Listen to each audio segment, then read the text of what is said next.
Alright, so before I get started in this video, I just want to let you know this is a trigger warning. This has to do with childhood SA.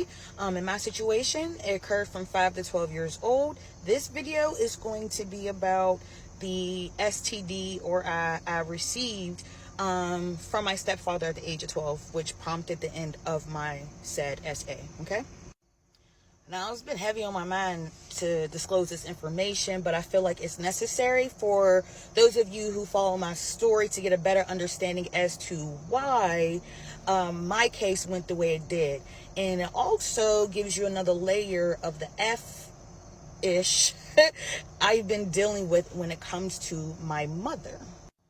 So a lot of questions I've been seeing had been like my grandmother. When the STD came out the hospital, she should have known because the medication I was on.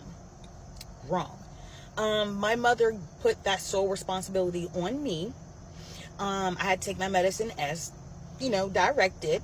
And when it comes to the STD, how I know my mother had contracted it from my stepfather is the fact that what he gave me, I can't get rid of.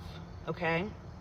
I will have this to my last days on earth. So that is another reason in regards to the possible trial, because we ended up doing a plea agreement, not because I felt as if I wasn't going to win. It's because I needed accountability. I needed him to stand there and say, yes, I did that. I didn't need any jurors to tell me, because I knew I would have won had I went to trial.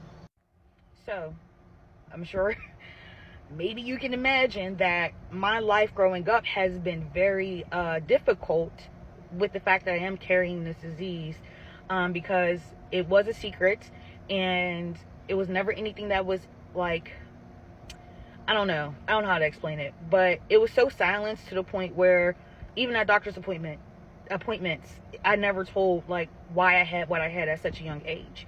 From that point of me being diagnosed, it was nothing that was ever discussed with my mother, and of course not with my stepfather, but it gets even worse as it pertains to my mother. This is going to be a part 2, so you may want to follow, like, and share this, because I'm just scratching the surface of what I've really had to endure.